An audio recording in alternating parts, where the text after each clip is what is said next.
Well, like for me, like I mean, let's be Buddhists. Yeah, I love to talk Dharma, especially with a fellow Buddhist or post Buddhist or whatever we call ourselves. It doesn't really matter, Yes, but indeed.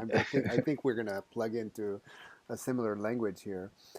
For me, what's one of the I would not one of I would say the reason that Buddhism has lasted 2,500 years is because it is resting on a core that is absolute. Dharma, whatever we want to say for Dharma. It's resting on something that is unchanging, that always was, it's unborn, it's undying, it always was, always is, always will be. And then the whole religion or the whole movement or the whole philosophy or the whole practice, the whole Dharma revolves around that. Now, obviously in Aikido, now if we kind of bring that into Aikido, much younger art, not, O-sensei clearly awakened to some type of universal perspective, and Aikido Aikido was not the cause of his awakening. He awakened, and then Aikido was the expression of that, and it was clearly he was coming from that Dharma, from that universal absolute core, and everything evolved or revolved around that. And now here you and I are, several generations later, in an art that is not necessarily that. The Aikido world, or the Aikido that's being propagated in the world. God bless it, good stuff. Great teachers, great groups, great clubs doing fun, definitely beneficial practices, but not necessarily sitting on a core. An absolute core. So that's why I think that this question is so essential for Aikido. What is the Dharma of Aikido? Yes. Um, well said, Miles. And I think it's important to understand, you know, in that sense, the way that we think in Buddhism around what's called the two truths. Yeah, What is the relative and yeah, what is the more absolute? What right. is the Yeah, unchanging yeah, core that you were speaking about? right. And it's and it's interfaced really with our relative lives. So we have, say, for instance, in the Heart Sutra, the saying that form is emptiness and emptiness is form. Form is no other than emptiness, and emptiness is no other than form. Mm, What does that really mean? yeah, So it shows the interconnection in some ways with the expression of who we are as human beings right. and our connection with the infinite, with the absolute, with the unchanging, as you said it. Mm, So yeah, understanding, but having that basis of understanding of essential insight into our what is sometimes called our true nature is very important, and yeah. that is one of the things that meditation practice or contemplative endeavor helps us to open up to. Right. Yeah. So it helps to give perspective of why do we train in Aikido? What exactly are we training? So we Yeah. begin Aikido practice with working with techniques and principles and so on. And at a certain point, you've just switched one form of conditioning for another. Yeah. Right. Unless So unless we relative to are with relative. Yeah. relative to relative. Right. Some say switching deck chairs on the Titanic, Right. Yeah. but the the the the point being that we are working with relative forms. Are we willing? Do we have the courage as Aikido practitioners or Buddhist practitioners to continue to move beyond the form, understand what is behind it, what Yeah. informs that? Courage being the key word, because when we invest years into the form, technical styles or whatever, all good, but that investment actually becomes it's a lot for the ego, because I put years of blood, sweat, and tears into getting this form, and to let it go, which is actually the next step, is not an easy thing to do, and not everybody's willing to are interested in doing that. Yeah, once you have a certain number of years into Aikido practice and you've got your rank, you've got your your black belt Or your in power, whatever. I mean, it is some sort of power. Let's just assume it's even good power, not necessarily Yes, evil power like Darth Vader. Let's say it's good sure. power, but still, it's something that gives you leverage in the world, and not everybody is willing to let that go, because you have to be willing to be powerless for a temporary amount of time. Willing to not know, Yeah, right. rather than clinging always to the things that we know. It doesn't mean that we're ignorant of the things that we uh, engage in Right. Yeah. and know those things. But in order to really grow and continue to grow, both in an art like Aikido, certainly, Hmm. and also in our Buddhist practice, you want to be willing to let go of your identity as a black belt, as a teacher, as a Zen teacher, as Absolutely. any of these An things, Aikido as sensei, or yeah. an Aikido sensei, Yeah, sure. sure, in order to continue to discover what is so, continue to Right. discover the Dharma of Yeah. Aikido. Yeah. Right. Yeah. Well, my meditation teacher is a Burmese monk out of the Mahasi tradition called Sayadaw U Pandita, and he used to always say to me, "Wrong path, wrong destination. Hmm. Right path, right destination." Now, he said it a lot to me. Eventually, I started to get what he was talking about. But so Aikido is a path, and so okay, what is the destination that we're shooting for? Because people don't ask that in Aikido. There's some assumption I'll be a master. I'll be really good technically, whatever. But is that destination a relative truth in the two truth doctrine, or is it something that's absolute? And the difference is night and day. Excuse me, night and day. Because if Sure. it's turning around the relative, then it's as good as it can be. I mean, it's not a bad thing, but it's Hmm. not going to be sustainable in the sense of nourishing us spiritually. And yet, if it Yeah. leads to the Nourish. absolute, Yes. Yeah. I do believe that O-sensei spoke about that when he said, I am Ueshiba of Aikido. That was different than being Morye Ueshiba. right? Yeah. He really did, there was something that he stepped into in both his understanding and his process Mm-hmm. where he linked that sense of universality to his expression Totally, of totally. form. Yeah, it was That all. It was was that was Takimusu Aiki, that was that was Takemuso just Aiki. Aiki coming in, it used the very limited form of a martial art. But I think the implication was much greater, if he was saying Aikido is a way of bringing together and reconciling all humanity. Yeah. It doesn't mean that we're all going to be on the mat, Right. Right. Right. only metaphorically, Yeah. So understanding that, I think, is an important part of understanding the potential of Aikido as a as an expression of principle of this interaction of harmonious connection of relationship. Hmm. Aikido is very much an art of relationship, Completely. and No. uh, Right. and because of that, what are the qualities that we're bringing to it? What are the qualities that we are giving to our practice? What are we really nurturing? Are we just doing, Hmm. Nikyo? Are we just doing these things endlessly on the mat? Or are they gateways to a greater understanding of interaction? And are there greater potentials for what happens even out of studying technique? Yeah, right. And in a way, there's nothing to do. There's nothing to do to get there. To get to this kind of, let's say, Dharma of Aikido, because anything that we do is actually taking us away from it in one sense. It's an activity, ego driven, with an agency that's kind of leading us away from just dropping into, the the reality of the present moment. However, like you said, who are we? What qualities are we bringing to Aikido? There's quite a bit we can do in terms of creating the conditions for that shift to happen. Where the deeper universal principles of Aikido awaken and it become expressed through us. So, what Yeah. would you say those conditions are?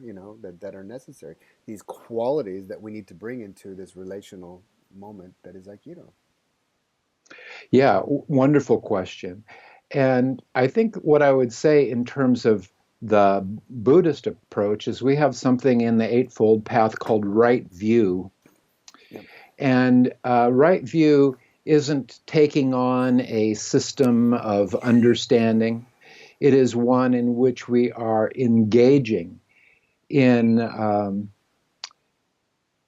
engaging in a way of and a perspective that allows us to understand this confluence that we've been talking about of the relative person that we are, Yes. and also the more absolute nature. Right. So both of these need to be understood and in some ways reconciled. Yeah, right. Now, And clarified and purified and.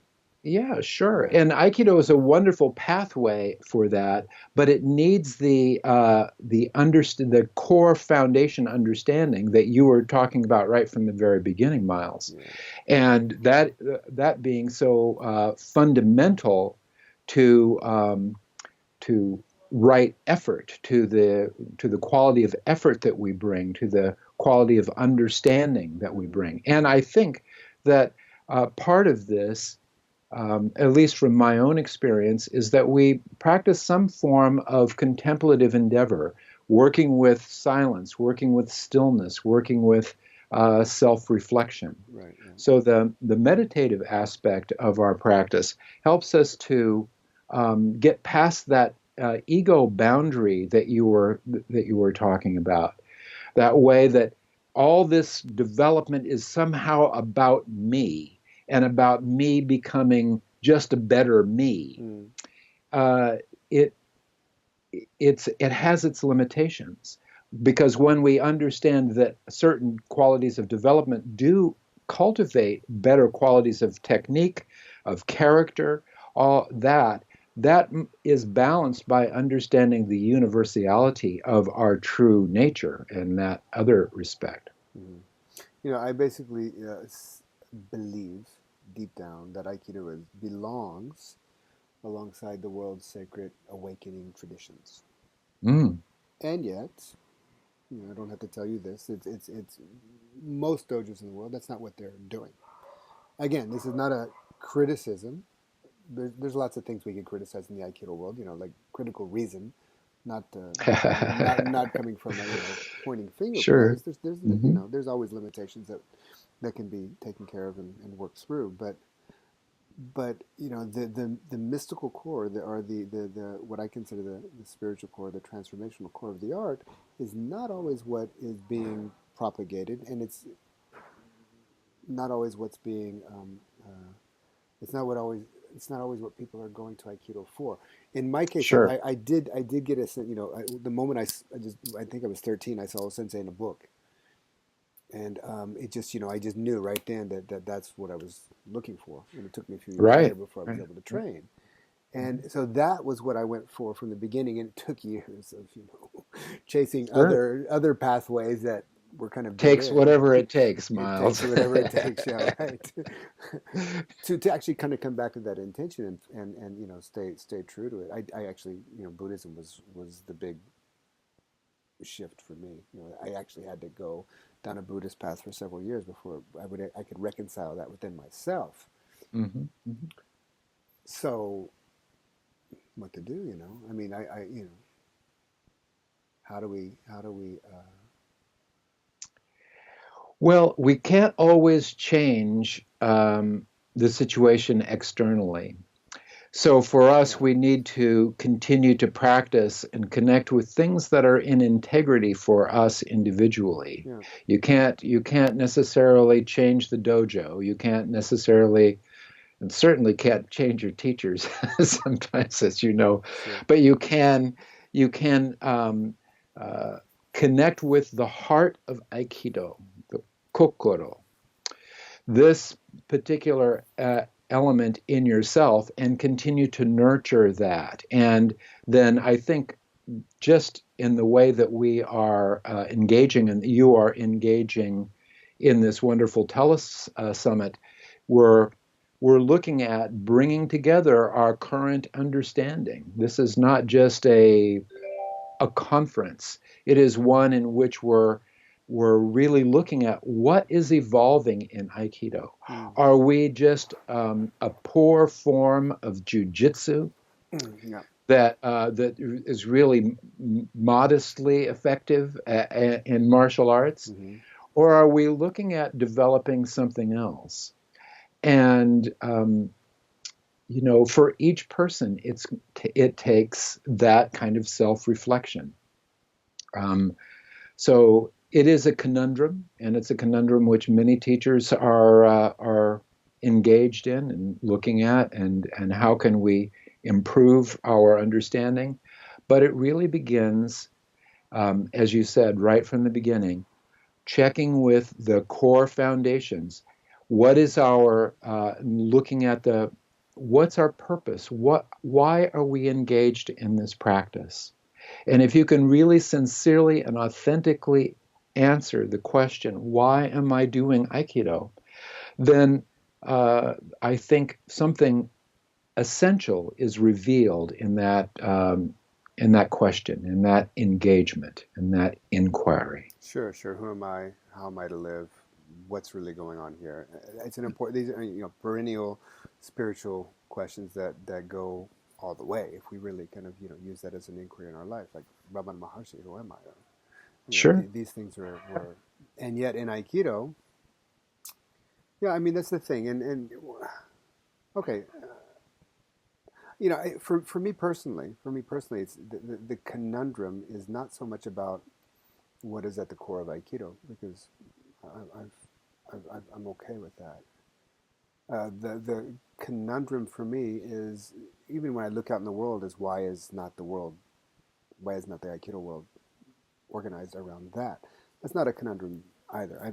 I know very much why. It's always going to be a small percentage of people who are interested in the mystical core of anything. I mean, if you put security on one side and on the table over here, and if you put sacrificing everything for freedom on this side, the majority are going to go for security, and that's just how it is, and that's fine. It's not a problem. That's why martial arts that's why Aikido often gets reduced to a martial art, which it also is, but it's a part of Aikido, from my opinion. Yes. Yes. So these things I'm not confused at all about. What the conundrum for me is, how can we help people evolve through what they need to evolve through in Aikido? And then it becomes quite an interesting koan, because in the relative world, it's a very, there's plenty of awesome maps. Really, we have like nice ways for people to grow, but at Beautiful. the same time, again, not everybody's not necessarily like one spiritual teacher used to always say that everybody wants to become enlightened, but nobody wants to change. So in a way, everybody in Aikido, everybody wants to kind of become empowered and help Sure. Aikido, but nobody wants to change. Mm. When you really kind of get close to the parts of the self that need to purify and let go, to go beyond, to realize our potential, that's where traditionally you did it with a teacher. You had a sangha around you. The Dharma was in the middle of the meeting, so everything organized around that, and that's not necessarily the case. So it's just kind of a lot of talking a lot, but I'm quite curious to know, since you're going to play us a song now? Yeah, no, sorry. Cool. Maybe, but yeah. Since that'd be great. Since you've mentioned several times evolution, so why don't you tell me what you think is evolution of Aikido? Well, first of all, I really appreciate the engagement in the inquiry and the conundrum. And I think that when I look at it from the point of view as a Buddhist practitioner and someone who's interested in these principles, both as they connect with Qigong, as they connect with Taoist principles, Buddhist principles, and certainly essentially Aikido, what I see, we're in the middle of the human condition. Yeah. And the human condition is one in which the habitual patterning of our minds and our hearts really needs the intervention of awareness, the intervention of what's now commonly called Yeah, mindfulness. well Right. said. Right. This is an engagement with awareness itself. So when we come to that, when we begin to awaken to that, we understand that this path, just like all these paths, the path of Aikido, the the path of Buddhism or Taoism or anything that helps us to awaken, it just takes time Yeah. because we're working with uh, the neurological patterns, the psychological patterns. In some cases, we're dealing with immense trauma, Yeah. Right. Right. and this doesn't unwind in one moment. It unwinds over time and through different individuals in different ways. Yeah, and So even I we, mean, even if you look at it karmically, it's even lifetimes that this thing could unfold. But just biologically, we're conditioned. We're the survivors. So our yes, cavemen and cavewomen ancestors, they weren't sunning on rocks. They were like paranoid as hell about the saber-toothed tiger that was around the corner. So they were freaked out in survival, and that's how the genetic code got passed into you and me. So we're not just heavily conditioned in the mind and karmically, but biologically. It's a lot what we're really taking on here. that's so true. Yeah. And when we look at that from the point of view of the understanding and the implications of modern neuroscience, Right. which is a very important engagement to understand, we understand that saber-toothed tiger activated the sympathetic nervous system Totally. incredibly, Yeah. and we needed to learn, and probably did know in those days, how to shake it off, how to transform Oh, that's that interesting. so that we're Yeah. not living directly in that activation. So it activated also the parasympathetic nervous Mm-hmm. system. Very important. These days, we live kind of, or can live, human beings can live in constant activation of adrenal flow and Yeah. having to perform. Yeah. There's rarely a time to unwind and to release the hormonal, biological, neurobiological Yeah. structures. Right. So when we're talking Buddhism, we're talking neuroscience, really right down to the core Yeah. and Right. understanding. So the self understanding that we're looking at really has to do with understanding what these bodies are, how we can calm and calm the influences of the habitual patterning. The hardest thing to see is the shadow, is our own shadow states, Sure. Sure. the own way, the way that we habitually pattern out of unconscious material. Right. So Aikido can really help to do that, but you Should. need to have core to understand what exactly is taking place to begin with. Right. So without that core understanding, wow, Yeah. Yeah. you're just that was the saying, switching deck chairs on the In the Titanic. Titanic. You're Right. Yeah. you're changing one sense of conditioning for another, and really, what do you And the accomplish? ship is going down. It doesn't change Yes, it doesn't baby. change the Yes, the underlying. ship is going down. That's it.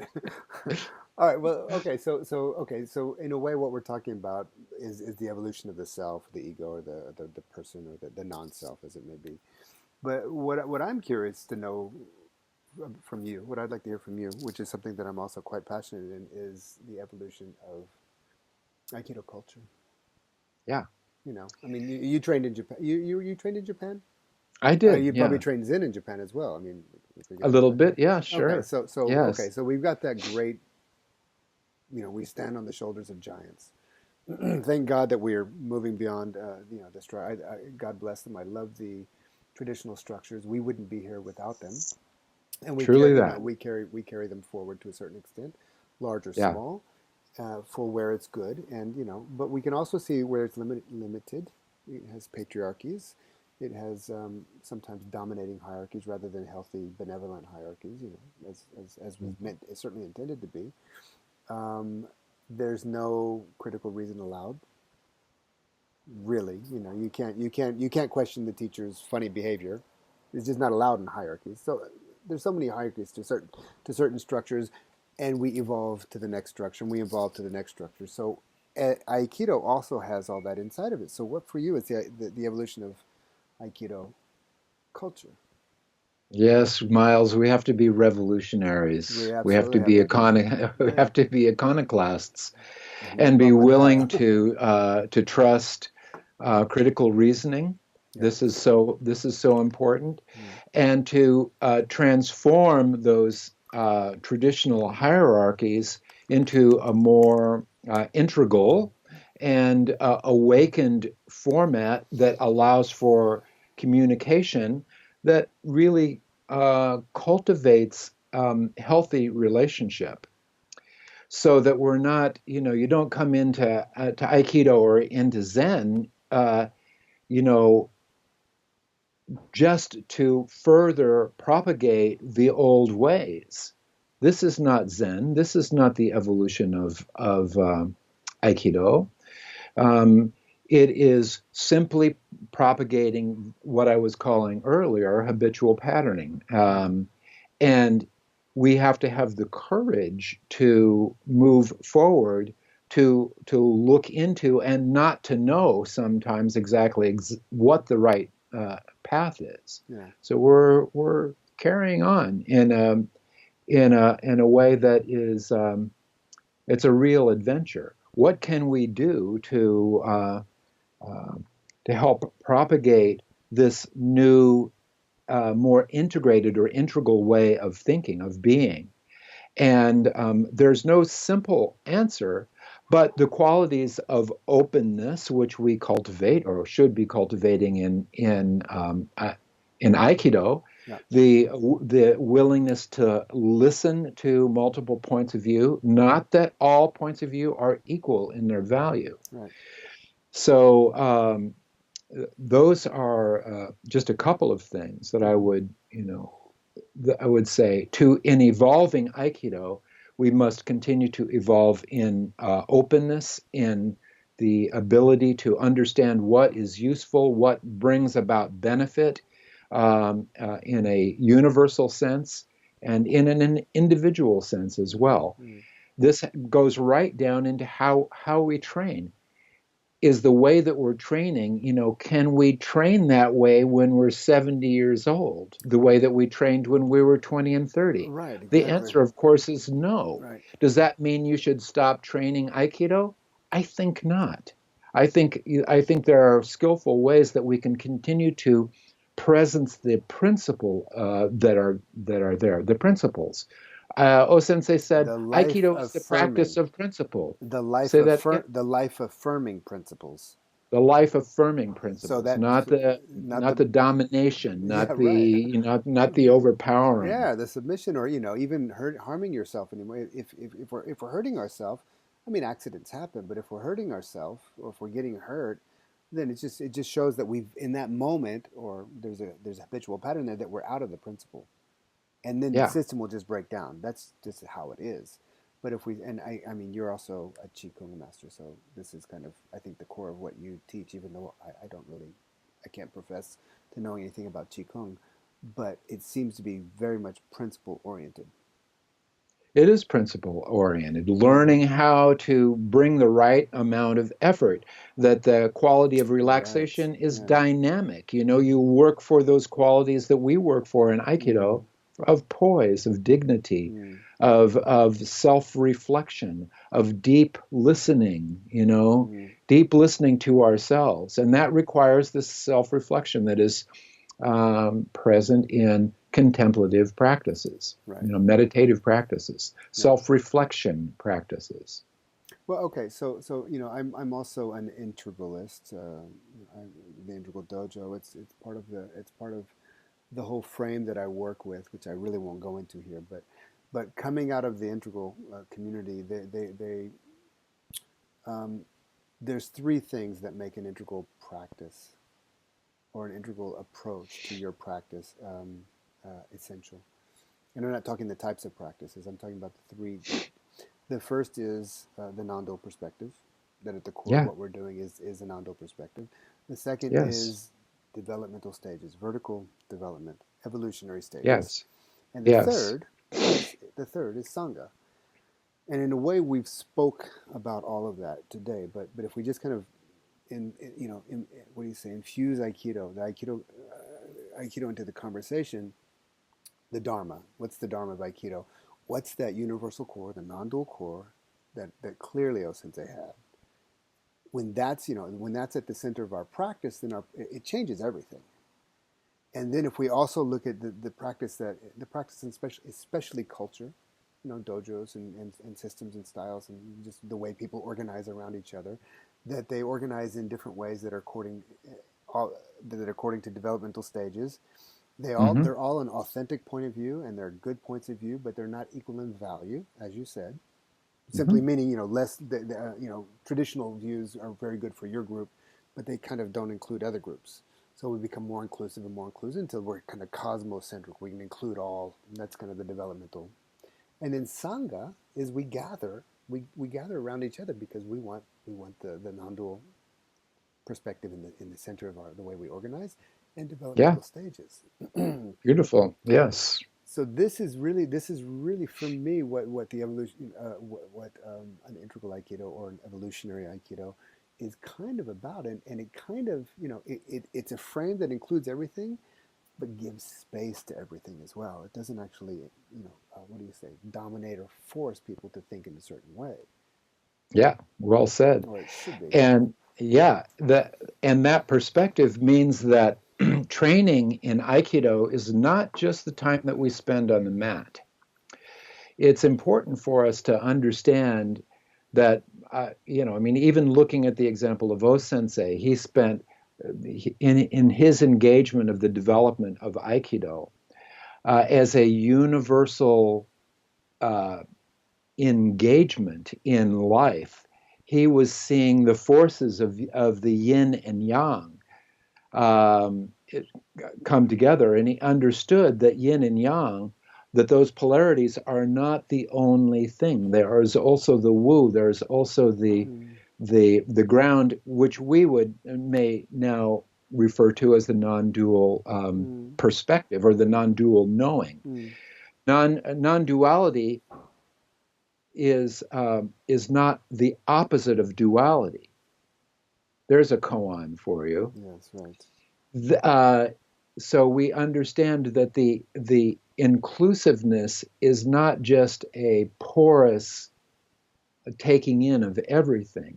There is a true foundation. We call it understanding in a certain way, but it can only happen through direct insight. It can't happen through intellectual understanding or You cognitive can't understanding. fake it. You can't fake it.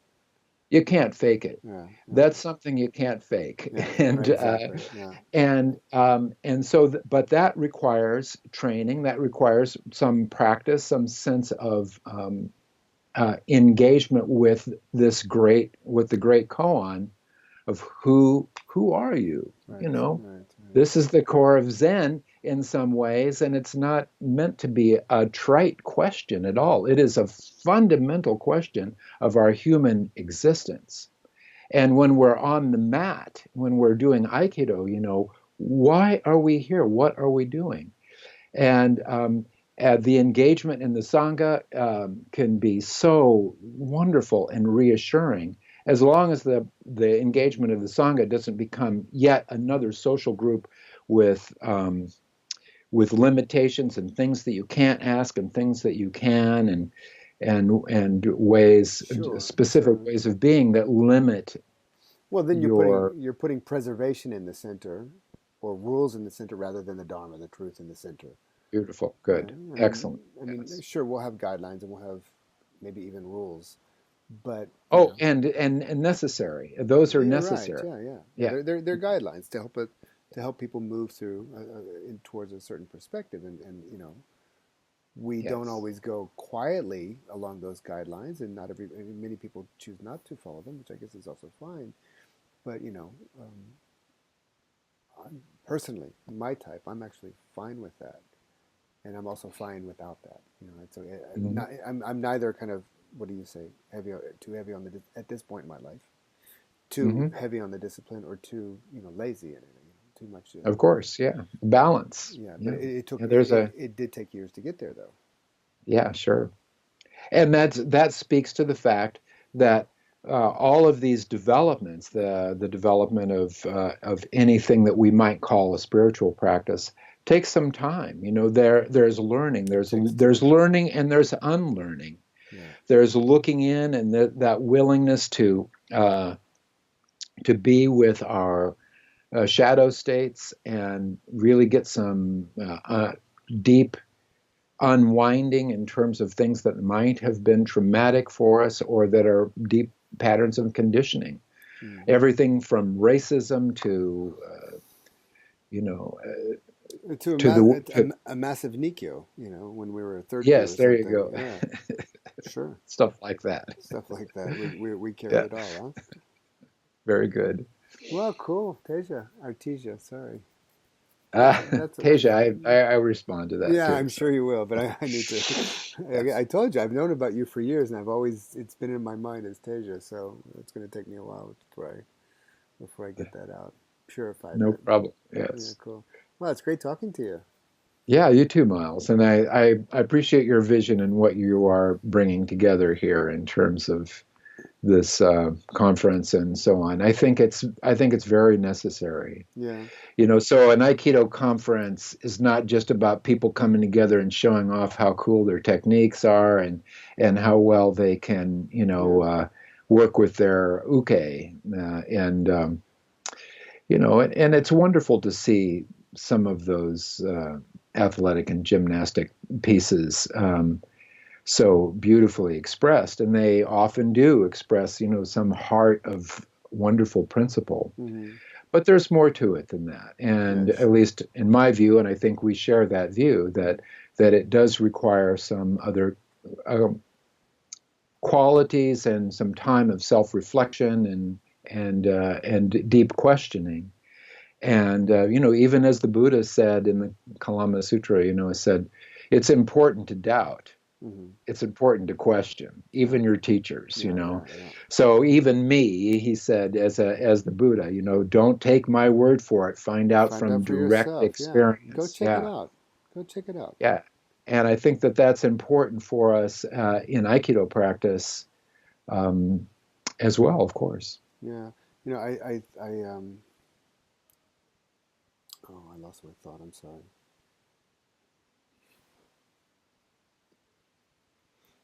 I Yeah, I believe. really appreciate Mahasi. The Mahasi Sayadaw approach is one that we at Spirit Rock practice. Well, yeah, It's the sure. foundation of Yeah, many of the Thai forest tradition right, Buddhist practices. right. Yeah, Yeah. yeah, that Vipassana insight, you know, developmental process, very Well, I had important. a very cool experience with Upandita when I first went to Burma because I'd been in Japan for 8 years and I did the whole thing. I kind of rejected my Texas identity Hmm. and I became Japanese. Oh And it was yes. yes, and that typical young man's move, and I basically put on a nice Japanese kimono for 5 years, and Hmm. and took it all on, language and everything, and then I realized that it wasn't me, and I spent 3 years kind of unbecoming Japanese, and Hmm. at 8 years, after 8 years, it was my belly was full, and it was time to move on, and I basically went to meditate. And I went to Upandi. No, I actually went to New Zealand first to teach, and then I stayed in a Thai forest monastery there. It was cool, really cool place. And but there were a lot of all the monks were Westerners, and a lot of young guys, cool guys, but they were kind of playing Buddhist. I could see what they were doing was what I did when I went to Japan. I was playing like I was Japanese. These were like young guys, not the mature teachers, of course. And I was like, okay, I really, it was just, fresh off that experience, I realized I wasn't coming to Buddhism to become Buddhist. So when I got to Upandita, I asked him, what makes a person a Buddhist? And he said, yeah, so there's even here in Burma, you'll see people making offerings, and everybody in Burma, most people are Buddhist there. But he says there's a lot of nominal Buddhists by name only. And he told the story of the Buddha it's a little bit different than the Zen story, but he got his enlightenment. He went to give his first teaching. He was walking. He met a man. The man said, "Well, who are you?" And he said, "I'm the Buddha."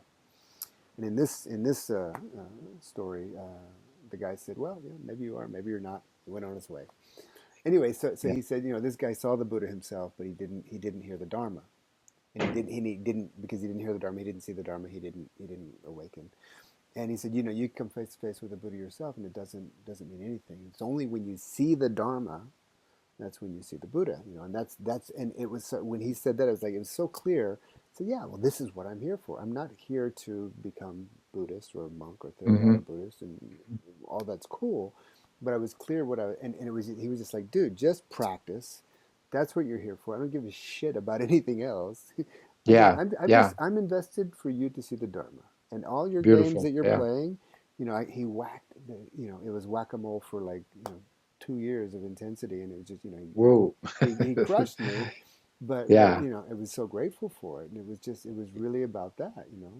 Let's see the Wonderful. Dharma. That's awesome. That's just Yeah, awesome, Miles. right. That sounds so great, and wonderful insight on your part to move through that initial field that you did. And I did the same in, Yeah, yeah. in studying martial Sure, arts and, totally. and Zen, Yeah, yeah. first of all, you want to be the good Zen student Exactly right, and the and good, it's even good more, I Aikidoist. think, because it's Zen is a much more powerful container. So the ego can also get even more Oh, superpower are than you kidding? yeah. You Yes. think the egos are big in martial arts, Yeah, check out Zen. Yeah. or Vipassana, it doesn't matter. All right. Right. Anyways, that's cool. So, Yeah. I think Teja, what I'd love to do is I'd love to invite you and a few other people to have a discussion about the Dharma of Aikido I'd love it. I and think so. And see what we've happens. had a great discussion on the Dharma of Yeah, yeah, Aikido totally cool. already today, and really appreciate that. It's wonderful to hear your views and to hear your insights over time and how they've developed. And Yeah, so I very much appreciate that, Miles. Really, that's great. truly, Yeah, your path and then what you're doing now for this conference and bringing that together. So carry on, my man. that's That's awesome. it's a good thing. Teja, Miles, a delight all to right. be with you Yeah, today. delight to Yeah. be with you too. All right, All right. take care. We'll be in touch. Talk to you soon All right, then. bye bye. All right. Bye bye.